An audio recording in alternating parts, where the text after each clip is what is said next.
हरे कृष्ण, राधे राधे। आज हम सुनेंगे कार्तिक मास महात्म्य अध्याय 25। सूत जी कहने लगे, हे ऋषियों, भागीरथ के वंश में सौरदास नामक राजा के पुत्र का नाम मित्रसेन था, जो गुरु वशिष्ठ के श्राप से राक्षस हो गया था। गंगा जल के प्रभाव से उसने भी परम पद प्राप्त किया। तब ऋषियों ने पूछा, हे सूत जी, गुरु वशिष्ठ जी ने मित्रसेन को किस कारण से श्राप दिया? कृपा करके यह कथा विस्तार पूर्वक सुनाइए। सूत जी बोले, हे ऋषियों, एक समय अत्यंत धर्मज्ञ राजा मित्रसेन अपने कुछ साथियों सहित शिकार खेलने के लिए वन में गया, जहां पर उसने अनेक मृगों का शिकार किया। फिर भूख और प्यास से दुखित हो नदी के तट पर आया। राजा रात्रि भर वहां पर रहा और प्रातःकाल होते ही शिकार की खोज में पुनः चल पड़ा।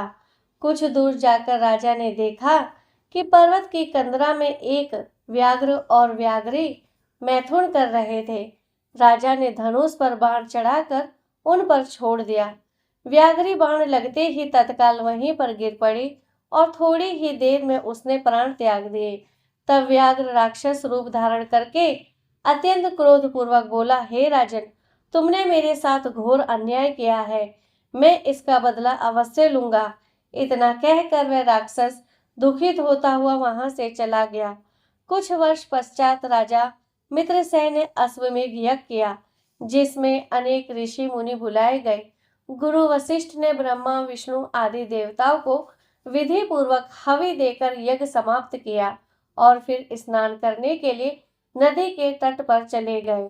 गुरु वशिष्ठ जी के यज्ञ मंडप से जाते ही वह राक्षस, जिसके स्त्री व्याघ्री को राजा ने वन में मार दिया था, बदला लेने के लिए यज्ञ स्थल पर आया। वह गुरु वशिष्ठ का रूप धारण करके राजा से कहने लगा, हे राजन, हम मांस खाएंगे, अतः हमारे लिए मांस बनवाओ, हम स्नान करके अभी आते हैं। इतना कहकर वह वहां से चला गया और रसोई का रूप धारण करके मनुष्य का मांस पकाकर रख दिया। जब वास्तविक गुरु वशिष्ठ जी स्नान करके वापस आए तो राजा ने सोने के थाल में सजा हुआ मांस मिश्रित भोजन उनके आगे परोस दिया। गुरु जी ने ज्ञान दृष्टि से जान लिया कि भोजन मनुष्य के मांस से बना है। वशिष्ठ जी ने क्रोधित होकर राजा को श्राप दिया, हे राजन, तुमने हमको मांस मिश्रित राक्षसों के खाने योग्य भोजन दिया है, इसलिए तुम राक्षस हो जाओ।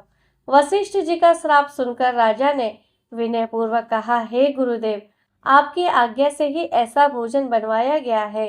राजा की यह बात सुनकर गुरु वशिष्ठ जी ने ध्यान धर कर देखा और राक्षस द्वारा छले जाने का संपूर्ण वृतांत राजा को बताया।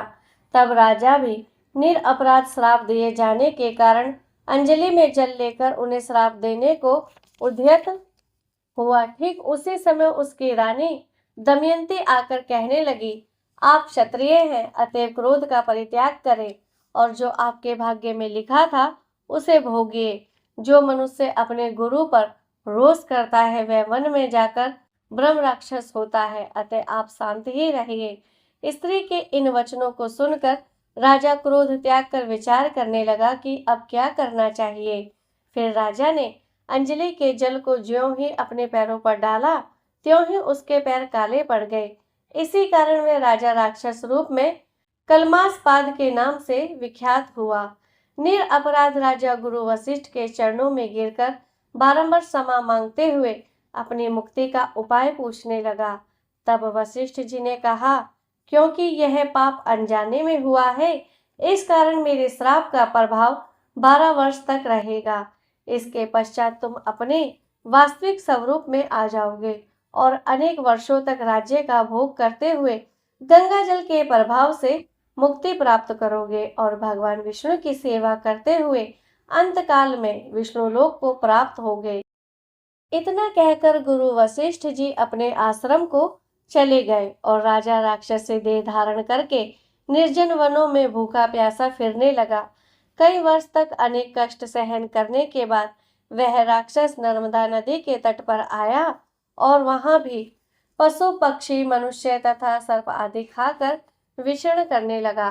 वहां घूमते हुए उसने एक दिन नर्मदा नदी के तट पर एक मुनि को अपनी स्त्री के साथ रमण करते हुए देखा। भूख से पीड़ित होने पर जैसे व्याघ्र मृग को पकड़ लेता है, उसी प्रकार उसने मुनि को पकड़ लिया।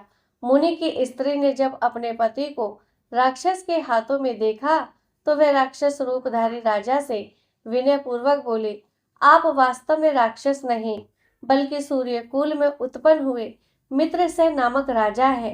मेरा पुत्र अभी छोटा है, अतः बिना पति के इस वन में कैसे निर्वाह करूंगी। इसलिए आप मेरे पति को प्राणदान दे दे। प्राणदान से बढ़कर अन्य कोई दान नहीं है। उस स्त्री की इस प्रार्थना का राक्षस पर कोई प्रभाव नहीं पड़ा और जैसे कोई व्याघ्र मृग के बच्चे को पकड़कर खा जाता है, वैसे ही वह राक्षस उस मुनि को खा गया। तब मुनि की स्त्री ने उसे श्राप देते हुए कहा, तुमने मैथुन करते हुए मेरे पति को मारा है, इस कारण जब भी तुम मैथुन करोगे मृत्यु को प्राप्त होगे, पुण्य राक्षस योनि को प्राप्त होंगे। यह दो श्राप एक साथ सुनकर राक्षस देहधारी राजा भी क्रोधित होकर बोला, हे दुष्टे, एक अपराध के बदले में तुमने दो श्राप दिए हैं, इसलिए तुम भी पिशाचिनी बन जाओ। इसके पश्चात वह स्त्री पिशाचिनी हो गई और भूख प्यास से व्याकुल होकर उस निर्जन वन में दर दर भटकने लगी। इसी के साथ कार्तिक मास महात्म्य अध्याय 25 यहीं पर संपूर्ण होता है। बोलो तुलसी महारानी की जय, कार्तिक महात्म्य की जय, भगवान श्री हरि विष्णु माता लक्ष्मी की जय। हरे कृष्ण, राधे राधे।